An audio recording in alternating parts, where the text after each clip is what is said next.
It can only be attributable to human error. You're entering paranormal. He meddled in things that you Where will we go next? Just phantoms from another time. No one but the mother. That's it, man. Game over, man. Game over.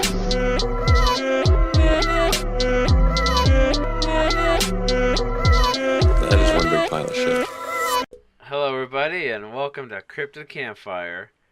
Today we're doing something a little special. Normally we get together, research Cryptid, and bring our facts to the campfire. And for the last 2 weeks we've been talking about Mothman. And today, for part 3, is a little something special. We got together and watched Mothman Prophecies. And now we're going to do kind of a discussion about it. I'm Alex Daikaiju, speaking right now. And to my left, Jasmine with. And across from us, Eli Watson. And you're listening to Cryptid Campfire. All Goes right. to the movies. All right, just to let you all know that we recorded about half of this podcast, and then technical difficulties, whatever. It got sucked into a parallel dimension. So this is why I caught it. This is why I caught the wave this time, because I was expecting it. Catch That's the true. wave. It's okay, though. We're starting fresh. I mean, the movie's still fresh in our minds. We literally just got done watching it. Yeah. It was a wild ride. So this podcast episode is going to kind of just be an open conversation between the three of us about what we thought and some of the stuff we've already said to each other, but we're going to say again. Yeah, we so have, that we've we had have practice. it on air. But yeah, spoilers ahead. It actually might be better if you have seen the movie, though, because you'll understand what we're talking about, maybe have your own opinion. So if you haven't watched the Mothman Prophecies and you don't care about wasting 2 hours of your life and you want to be able to understand our references, then go ahead and go rent the movie. Don't or advise that. Find it at a thrift store. If you and a couple buddies are home alone on a Friday night, got nothing to do, crack open a couple cold ones, watch Mothman Prophecies, and just experience it for yourself. Because we were watching it, and I could see what this movie was trying to be, and it just falls on its face. Right, it was trying to be. Many times. It was trying to be David Lynch. Yeah. It was trying to be Twin Peaks. Yeah, I could see this movie being directed by David Lynch. There's a lot of kind of imagery and a lot of shots that I can see working really well, but the lighting's like way off, and a lot of the scenes the lighting will be different for each character. Yeah. And the star is Richard Gere, but I could totally see them wanting David Duchovny for this. And for the female quote unquote love interest who keep forgetting her name, could have been Nicole Kidman. In the movie, her name is Connie. Connie. I don't know. I think it's Laura Linney. Laura Linney? Yeah, maybe. It's Lynn. Got Let's the see. Googles. I think We her got- name is Connie in the movie. Got the I world actually at don't our remember. fingertips, No, it's and Connie. we don't want it. Connie. So we've got John, who's the lead. It is Laura Linney. His Hey. wife, who's played by Deborah Messing, is Mhm. named Mary. And then we've got Connie, played by Laura Laura. Linney. And then we've got a bunch Tom of other... Stoviak as real estate agent. Then we've got a bunch of other characters. We got... Got a hodgepodge of Con- locals who Conrad? were from What's his name? Conrad? Conrad? That's not his name. No, Gordon. Gordon. You talking about Gordon? Coop. Gordon. Coop. I'm Gordon. It's Gordon here. Coop. And we've got the chief of the firehouse. We've got Alexander Leak. Yeah. We've got...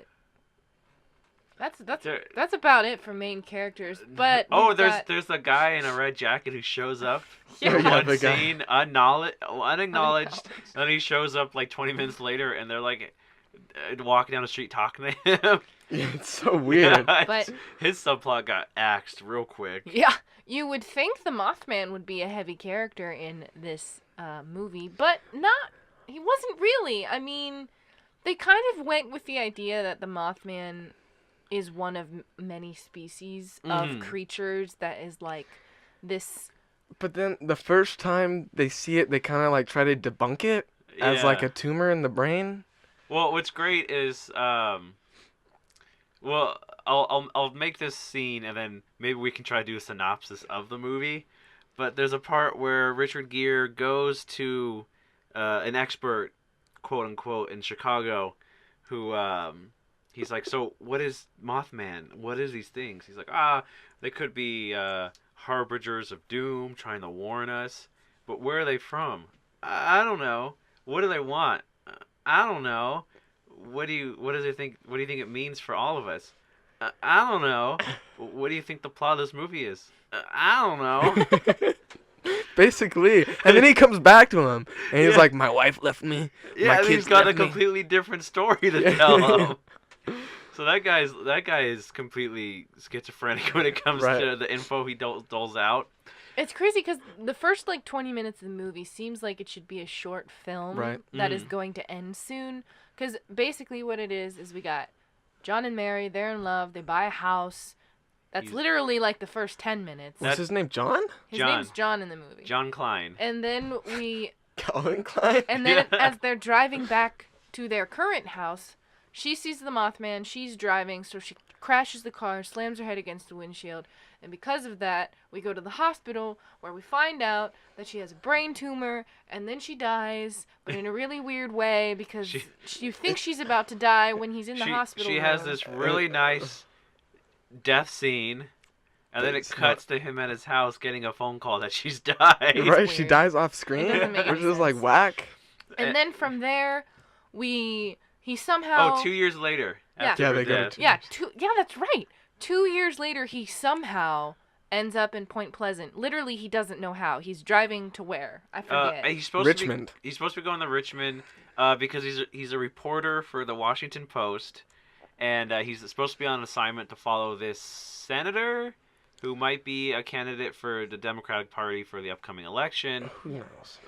So, Yeah, he- it's some subplot that does not matter. Yeah, and he somehow ends up in Point Pleasant, and he doesn't even know how he got there. And then he learns about what all these people are seeing, and then he realizes that what these people are seeing is similar to what his wife claims to have seen, because before she died, she had said that she saw something, and then she was like drawing all these pictures of what the Mothman looked like and all this stuff. Oh yeah, and there's the orderly. Yeah. He's like, she's been drawing angels. Only it wasn't And then angels. he flips through it. They're like Demonic. black winged creatures with red eyes, and And then- they're like screaming. And then what's weird is that when he goes to the chemical plant later and he looks at the hole in the wall, they have him like They appear in the wall, superimpose. and he's like, "She knew the whole time," and Yeah. it's like, what? The directing of this movie is like a student film, Right. like with a budget. The shots are like cliched. The camera jumps the line so many times. The lighting is off several times in one scene. It's embarrassing. It really is, and it's just because it's shot by a music video guy Yeah. who did like music videos for everybody, U2, Pearl Jam, a bunch of Demi Lovato videos, which is really weird. So yeah, the technical decisions in this film were not always smart. Although there was a couple cool scenes that we mentioned. Yeah. Like there's this scene, I don't know what it means, I don't know why it was relevant, but like his reflection in the mirror doesn't match his movements. Mhm. And it wasn't an accident because it had to be purposeful for them to make that mistake. Yeah. But there was that, and then there was that shot that you liked, Eli, where he was walking up against this mural in this diner. Oh yeah, that was Yeah. kind of tight. That was Yeah. a cool kind So, of little tracking shot. It has like literally 3 or 4 good shots or good moments, but the rest of it is just sad. Everything else is shot through a mirror. Dude, I think my favorite sequence though is when that Gordon character, he goes to meet Indrid Cold at the chemical plant, but then it's like a million shots. They're like zollies and like going around, It turns into Mandy. right? And then 'Cause like all right, real quick. So, getting back to the synopsis, he goes to Point Pleasant for some reason.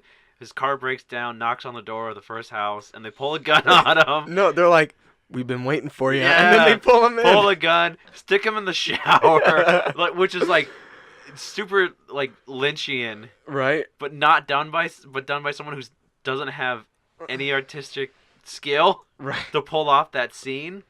But so this hillbilly's been hearing voices. Claims to have seen him at his house Yeah, the previous claims 2 Richard- nights. Richard Gere has been harassing him for the past 2 nights. And so we're introduced to this hillbilly character, and then later on down the line, He They goes with become his... like best friends. Yeah, they become Yeah, best buddies. They 'cause- get really close to each other when they talk. Like, Yeah, really, uncomfortably close. Really, there's a lot of close-up shots on people who do not benefit from close-up shots in HD. It's real rough. What about the mechanic? Oh, When man. he like looks at the car for free, he was like, "I said there was nothing wrong with it." And he's like, "How much do I owe you?" I said there was nothing wrong with it. And he just walks away, and then What? Richard Gere walks away Yeah, from his own so- car So he and walks down the street. because of the main reason that he decides to stay for a while is because of this missing time that he has. He wants to know what's going on. And then because when his car broke down, he didn't know where he was. He only figured out he was in Point Pleasant after the guy pulled the gun on him, stuck him in the shower. They called the cops. The cop drove him to a motel. And then he asked where he was, which doesn't make any sense because I feel like I would have asked that as soon as I got in the car. Yeah, Right. It's been a drive too. It seems like. Right. So when he realizes that he's way far off from where he's supposed to be, and he's like, what did he say? It would have taken him 6 hours to get to get to Point Pleasant, but he If he was doing 80, yeah. and he So- was just in Washington like the previous night. Yeah, Yeah. so he stays because all this weird stuff is happening. So he goes back to talk to, what's his name? Why do I keep wanting to call him Conrad? Gordon. I don't understand. Coop. Who's Conrad? But Joseph Conrad. so he goes back and he talks to this person and he learns more about what he's hearing, and then he learns from the cop Connie that other people have seen stuff, and so it literally just gets so weird. Like, people are seeing things, people's eyes are like swelling up, like people are hearing voices come out of their sink, people are seeing Yeah.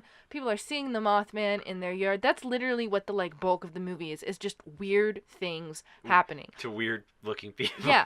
Connie tells the story of this dream she had where she like is in water and there's Christmas presents around her, and then she like someone says wake up number 37, and then like she dies. The best part is so she's sinking in the water and she's like, I see all these boxes above me and I try to grab them. They And they keep keep popping popping away. away. What does that mean? Popping away. So I picture them like balloons popping because he's in a dream. But What the go ahead. I was just gonna bring up when Richard Gere is on the phone with Indrid Cold, and he's like talking about, he's like, what do I have in my hand? Chapstick. And then just like it goes silent for a minute, and then he's just like, and he drops the phone, just like, and Well- it's like, Well, He heard like a ringing. I didn't hear it.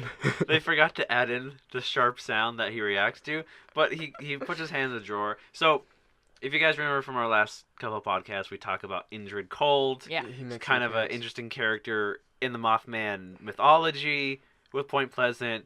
And there's a completely different character named Indrid Cold in Mothman Prophecies who He's is literally implied just like to be... a psychic. He's basically Deus Ex Machina, the character, because he shows up and says what's going to happen next. Yeah. Yeah.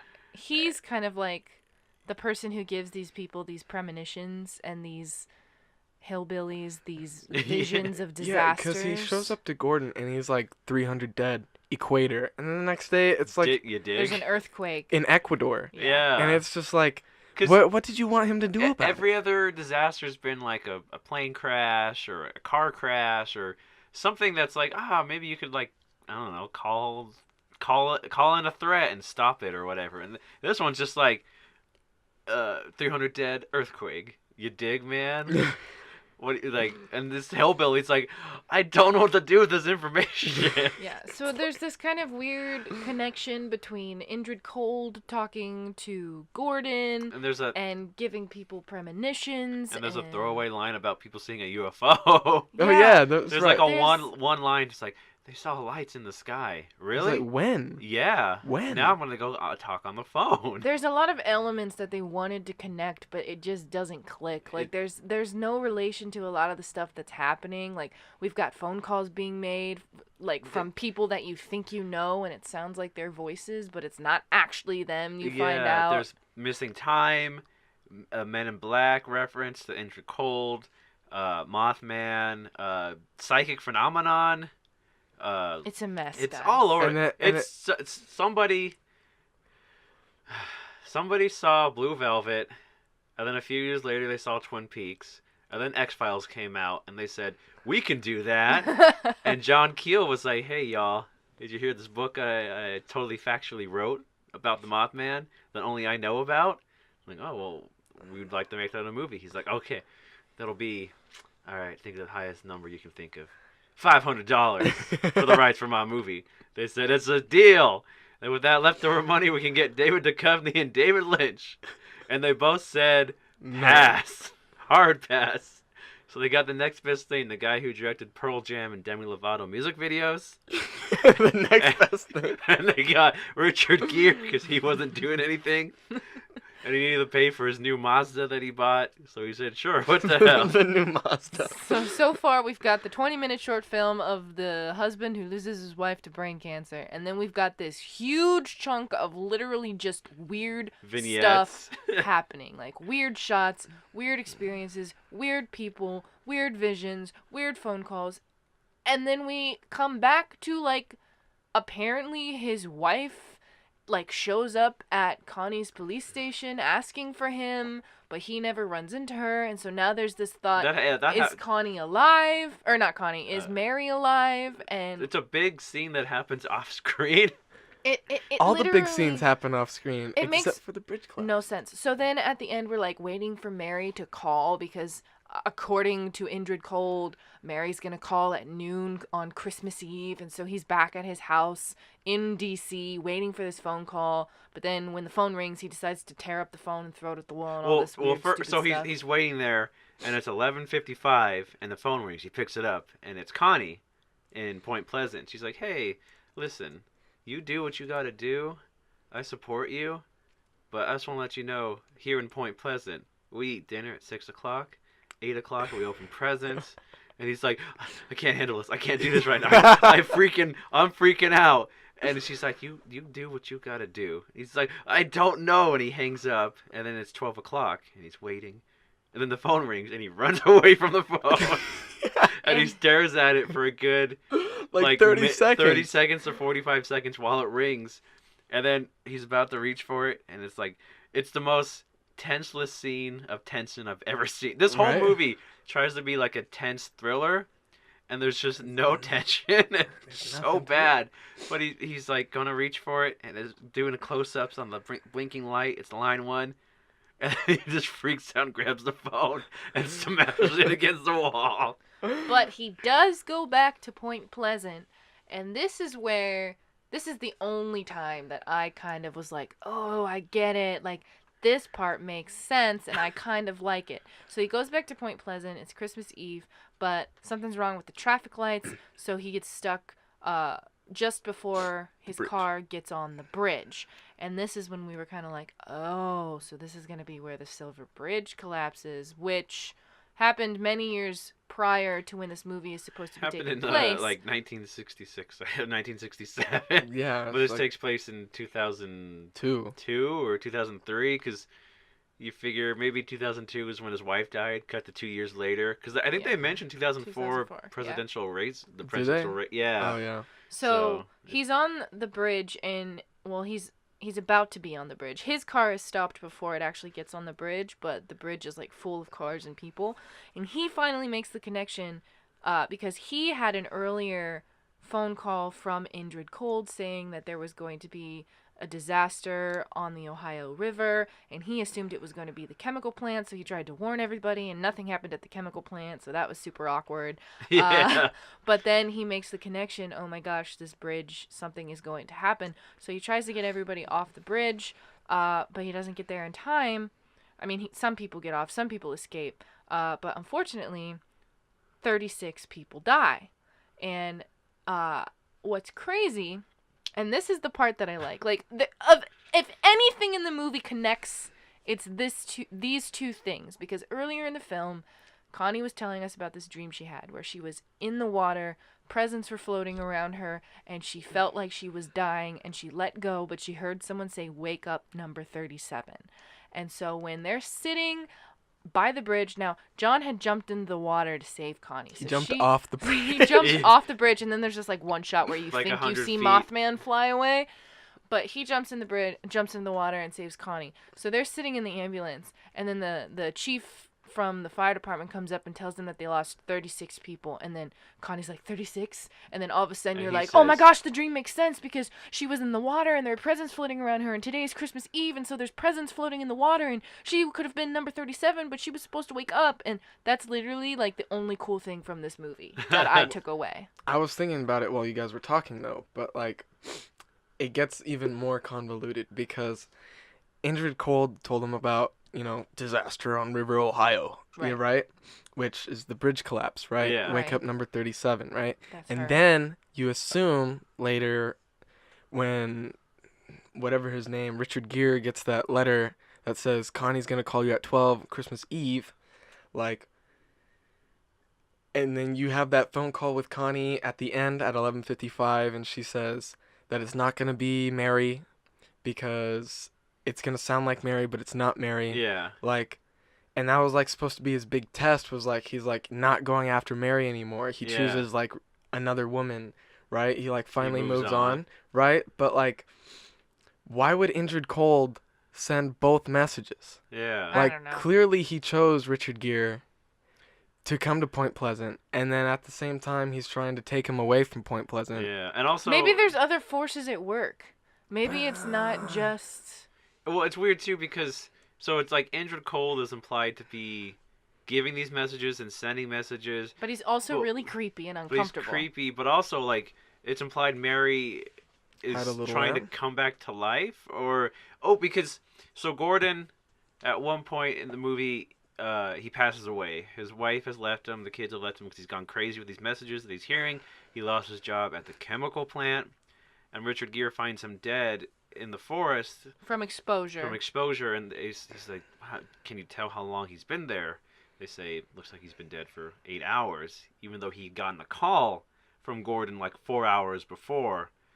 So implying that like Gordon can reach across time through death, and Yeah. it's implying that Mary is too, but also it's implied that Indrid Cold is behind the Mary messages. Yeah. it- Because remember the one dude was like, there's never been a disaster at the chemical plant, and he's like, I got a call from you yesterday, and Richard Gere's like, I didn't call you yesterday. Yeah. So, like, So there. like we said, it doesn't make any It sense. doesn't- Yeah, it doesn't make sense. they were like, oh man, there's been psychic, paranormal linked to Mothman. There's been lost time. There's been UFOs. There's been Men in Black. They're like, oh wow, that's a lot of stuff. What, should we trim it down?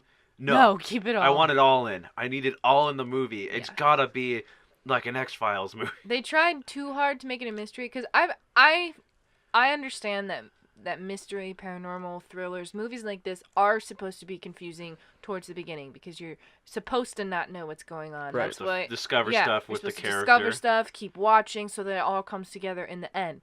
This didn't come all together in the end. it's just like, There's just so many loose It- ends. It and gives stuff. you some info, and then it disproves that info it gave earlier with some new weird thing. random idea. and then Richard Gere doesn't have any motivation throughout the whole movie. He just stands there staring.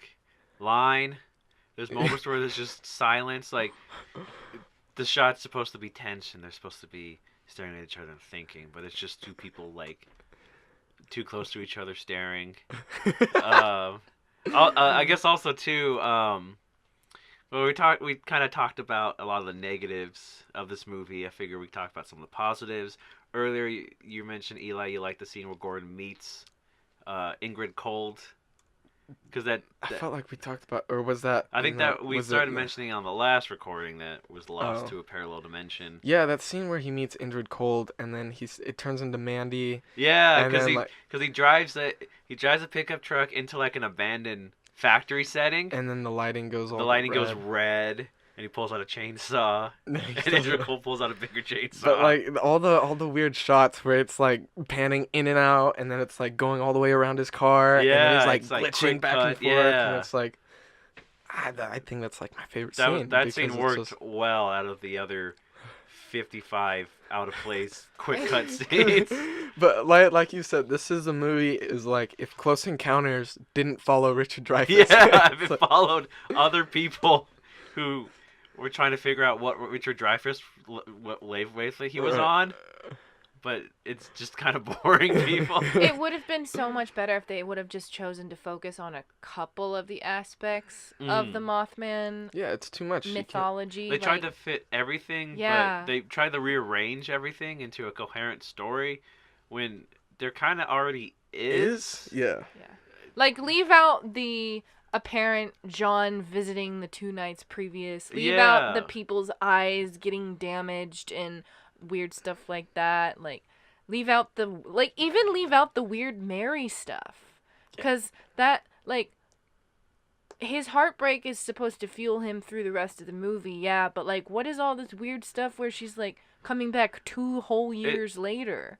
It's a tragic backstory that's tried to work into the main narrative. It doesn't really When it could just fit. be, it's supposed to be like a motivation that he references, like maybe once or twice of like, it's just they try to expand on everything. It's just like it's this big muddy mess of a pie with so many flavors and ingredients in it. Because the character's perfect. The problem is, like, the only thing that's ever wrong with this character is that his wife died. Yeah. And it's like, if he was like a down on his luck journalist, like, they're gonna fire him unless he finds this crazy ass story, and then he stumbles upon Point Pleasant. But he doesn't even write the story. Exactly. It's like, He's a reporter, but reporting the story is not important to him.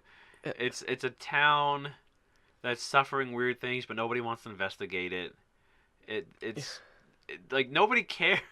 like, About yeah, this it's movie, weird. nobody cares what's going on. Like Even Connie's like, I can't stand this. I don't want to know. Like, I don't. he's like, listen, I have this bad feeling that something's gonna happen, and she's like, well, people have been having weird visions and seeing weird things happen, and people have been dying, but I can't call out sick on a weird feeling you might have, even though weird stuff's going on. Yeah. I should probably lay low tonight. Yeah, it's so weird. It's such a weird. It's a weird time capsule of like 2002. Honestly, Gordon didn't even need to be in the movie, really. If they'd have taken out Gordon, like, John could have just received the weird calls from Indrid, because That's true. Yeah, because- or it could have just been about Gordon, like cut out Richard Gere, have it be kind of a Close Encounters-esque movie, but with Mothman.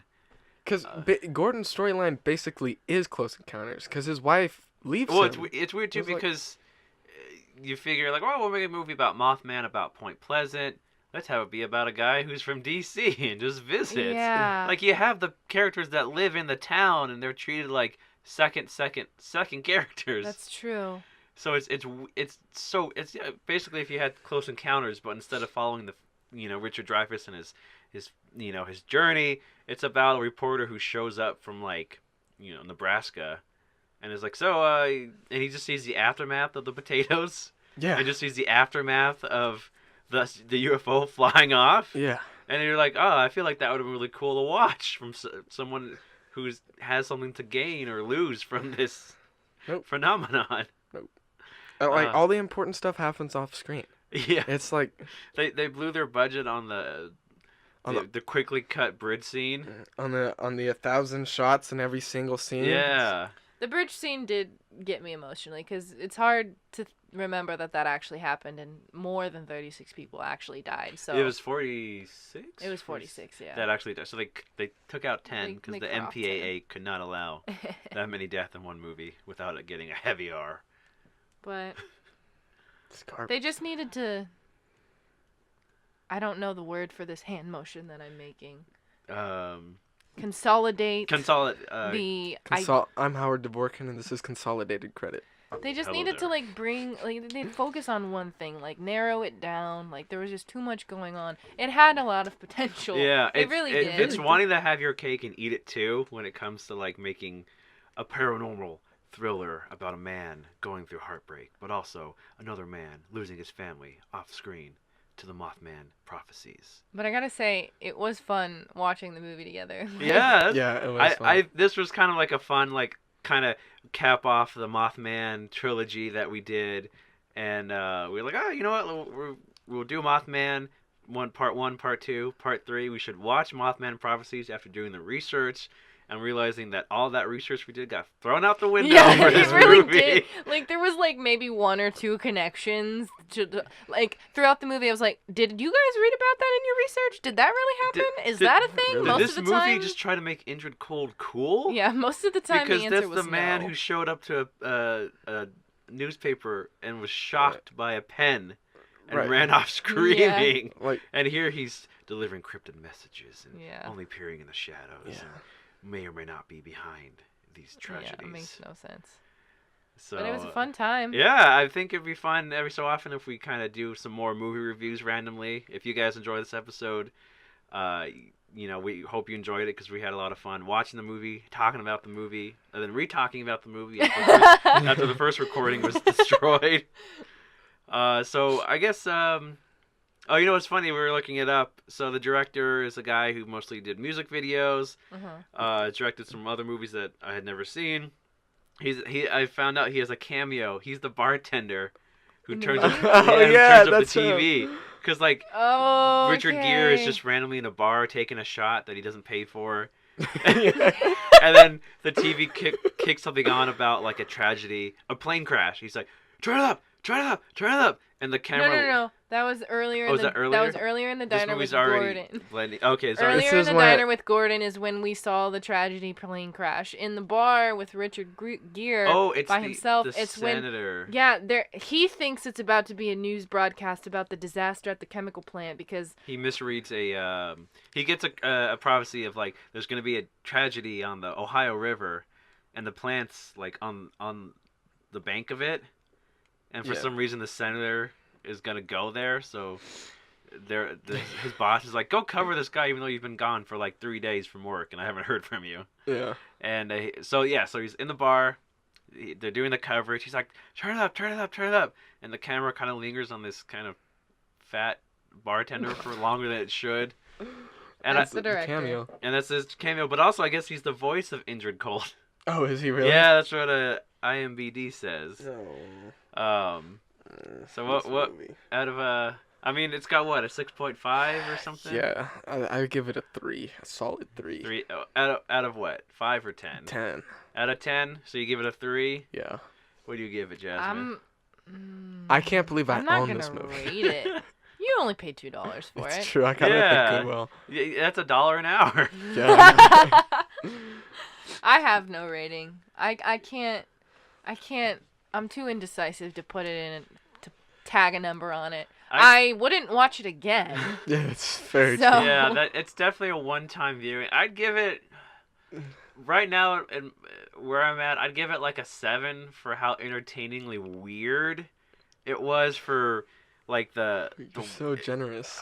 just because You'll I'm have just a better so experience baffled. if you watch it with other people. Yeah, get together with some friends, watch some Mothman Prophecies just once, but just think Just of it. once. Think of it from a technical standpoint of movies you've seen, how they shoot things, how they do what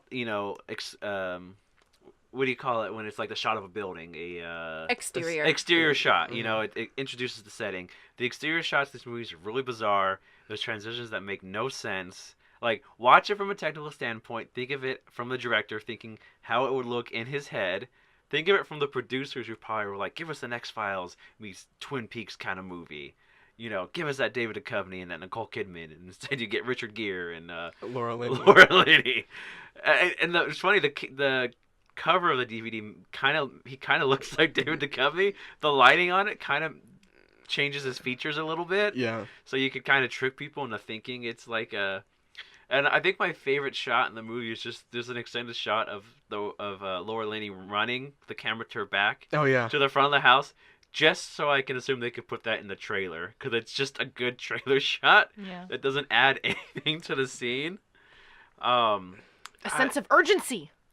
A sense of urgency to a movie that was trying to be a slow burn, but also has quick cut, over the top, run Lola run shot, like transitions. I don't know, dude. So I give it a 7 for just how entertainingly weird it was. The music's all over the place. The lighting is super weird. It's just a weird relic of a movie It is. to be tied to Mothman. Like it's like a perfect legacy for John Keel, who wrote Mothman Prophecies, because he also wrote Get Smart Did he really? Yeah, remember we talked about. I looked him up, and apparently he was a screenwriter for TV shows like Get Smart and Interesting. a few other like he's got that. Why credited didn't they too. just have him write the script? They had some other dude write the script. Probably because they got John Keel. They commissioned him. They're like, well, here's your $500. John Keel keeled over. John Keel keeled over at the price of $500 for the rights of his movie, his book. But they're like, all right, so we want you to write the script. And he's like, oh, okay. They're like, well, you're the leading expert on Mothman. He's like, oh, yeah. I don't have a copy of my book to read because I forgot that I made it all up. Yeah. So I'm do it from memory. And it plays like someone trying to recount what they learned about Mothman. I think there was UFOs too. Okay, we'll just add the Yeah, that's throwaway a line. throwaway line. They keep seeing lights in the sky, but we can't show it because we don't have the budget for that kind of CGI. There was one CGI shot of Mothman, and it was right at the beginning when it my comes towards the gosh. car. And then there was one assumed shot of Mothman flying off the bridge that we had to rewind 3 times to see if we could spot it. Which I'm still not even sure if that was actually Mothman. That It could have just been one of it those. A could've- wire. Yeah. It could have been a wire. mistake. It could have been a mistake. But- There's a bird in the shot. This movie is so insane. But if you get a chance, get some friends together, do a little bit of research on Mothman and watch the movie because it's great how it rearranges its own narrative for like a subpar story. Yeah. But that's our review Yeah, that's of our the little Mothman recap Prophecies. of 2002's Mothman Prophecies, starring Richard Gere. Who I guess one last fact, there's a rumor that's been going around since I think the 90s of Richard Gere Okay. that he had to go to the hospital one time because he had erectile pain, and when they did an X-ray, they found a gerbil. No. Shoved This up is his made. butt. This is made up. It probably is, but it's fun to spread. This is because- like a real rumor. yeah. Like you're not. Anyway. There's a rumor that Richard Gere was into weird kinky stuff. All and at right, some so point thanks got for listening to our movie review Yeah, of the thanks for Mothman listening Prophecies. to with Richard Gere. Okay. Yeah, thanks for tuning in, everybody. Next week we'll have some fun stuff for you, and we'll hope to do some more maybe movie reviews. If you want to at me about Mothman, the Dover Demon, Flatwoods Monster, you can at me on Twitter at AlexDaiKaiju. It's Alex DaiKaiju. And if you, well, I stole this saying from Jasmine, but if you found me through Twitter, through Cryptid Campfire, drop me a message and let me know. Yeah, shout out to Jorge Medina, I'm not sure the pronunciation of that, I apologize, and Allie, who both reached out to me via Twitter and gave me a little bit of opinions and insight. Allie says that she enjoyed our episode on gargoyles. That's when we talked about chilies, right? Yeah. Yeah. Hi, welcome to Chili's. And Jorge really liked the Yeti episode, so shout out to you two. Thanks for finding us on the podcast and for following us on Twitter. If you also would like to follow me on Twitter, you can find me at Jasmine Mayw. That's JasmineMaew. I don't know why I blanked in the middle of that. I was going to forget the rest of my name. It's been a long night. It has. Did you say your name yet, or did I cut you off? No, I did. I said my name, and I stole your little bumper Okay. about following Gotcha. us on Twitter. Cool. Eli, what about you? Yeah, what about you, I'm buddy? gonna keep it nice and short. You can find me at EJ Workshop on Twitter. Thank you very much. Yeah, thank you for listening, everybody. Hope you have a great night, and we'll see you next week with some weird cryptids around the campfire.